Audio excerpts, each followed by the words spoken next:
ہمارے بعض وہ ملنگ بابے جو ہوتے ہیں وہ کہتے ہیں جی نماز پڑھنے کا حکم نہیں دیا گیا، نماز قائم کرنے کا حکم دیا گیا ہے، ہم نے دل کی قائم کی۔ یہ ان کی خود ساختہ توجیہ ہے۔ نماز قائم کرنے کا حکم اہل ایمان کو دیا گیا حضور کی وساطت سے، اور حضور علیہ السلام کو حکم دیا گیا کہ نماز قائم کریں۔ تو آقا کریم علیہ السلام سے بہتر اس کا مفہوم کون سمجھ سکتا ہے؟ تو آقا کریم نے رکوع اور سجود والی نماز پڑھی اور قیام نماز کا عملی اظہار لوگوں کے سامنے رکھا۔ پھر اس کے اندر کیفیت کس قدر ہو تو یہ پھر جتنی قربت اللہ کی بندے کو نصیب ہوگی اس قدر وہ آگے بڑھتا چلا جائے گا۔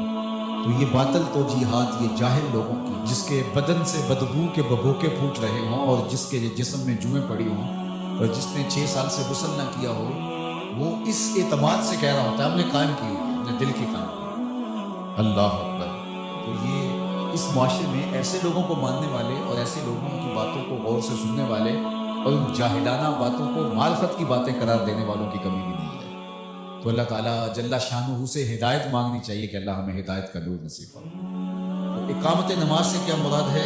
اس کی فرائض کے ساتھ ادا کرنا، یا پھر رکوع سجود تلاوت کا اتمام اور اس میں خشوع کا اور خضوع کا اظہار اور اس میں مکمل ڈوب جانا، تو گویا تم اللہ کی عبادت کر رہے ہو تو اس کو دیکھو۔ حضرت عثمان غنی رضی اللہ تعالیٰ عنہ فرماتے ہیں کہ جس نے صحیح وضو کیا، حضور علیہ السلام سے روایت کہ جس نے صحیح وضو کیا جس طرح میں نے وضو کیا اور 2 رکعت پڑھی اور اس میں اس کو کسی غیر کا خیال نہ آیا تو اللہ تعالیٰ اس کے پچھلے سارے گناہ معاف کر دیتے ہیں صرف 2 رکعت سے۔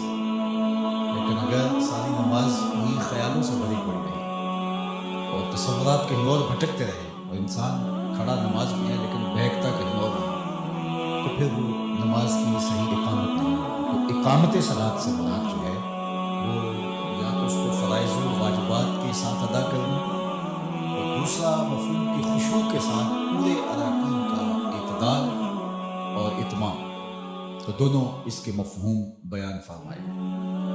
تو ظاہر ہے کہ ابتدا کے اندر تو کوشش ہوگی کہ فرائض واجبات پورے ہو جائیں، تو وہ خشوع اگر نہیں بھی حاصل ہو پایا تو پھر بھی کوشش جاری رکھنی چاہیے، نہ یہ کہ اب وہ تو کیفیت ہی نہیں نصیب ہو گئی تو میرا نماز پڑھنے کا کیا فائدہ۔ حضرت محدث کچھوچوی علیہ رحمہ سے کسی مرید نے کہا حضرت نماز پڑھتا ہوں لیکن لطف نہیں آتا، مزہ نہیں آتا۔ تو آپ نے اسے سوالیہ انداز میں پوچھا کہ اس کے باوجود بھی پڑھتے ہو؟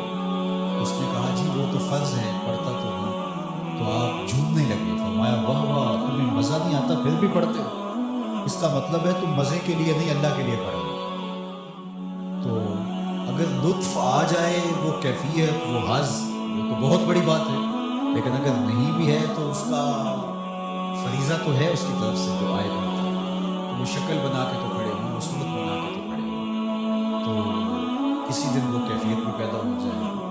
خورش دے بدر را جو کب کو ہما کہ یک روز افتد ہمائے بدام۔ سادی شیرازی فرماتے ہیں کہ دانے ڈالتا رہے، چوگا ڈالتا رہے، کبھی کبوتر آئے گا، کبھی کوا آئے گا، کبھی کوئی اور فاختہ آ جائے گی، لیکن کسی دن وہ بھی آ جائے گا جس کے لیے تم نے سب کچھ کر رہے ہو۔ تو اس لیے محنت کو جاری رکھو، کوشش کرتے رہو، تو ایک دن انشاءاللہ اس کیفیت میں بھی چلے جاؤ گے۔ دروازہ کھٹکھٹانا چھوڑنا نہیں ہے، دستک دیتے رہو، کبھی تو بوا کھلے گا نا، کبھی تو آواز آئے گی کھلا ہے دروازہ آ جاؤ گا، پھر اندر سرور کی وادی ہوگی، کیف کا جہاں آباد ہوگا۔ اور آقا کریم نے ہمارے لیے آسانی پیدا فرما دی کہ اللہ کی عبادت اس طرح کرو کہ گویا تم اسے دیکھ رہے ہو، اور اگر یہ نہیں تو کم از کم یہ کیفیت تو ہو کہ وہ تمہیں دیکھ رہا ہے۔ تو اپنی اپنی کیفیت ہوتی ہے، بعض نماز کو ترک نہیں کرنا، بھرپور کوشش ہو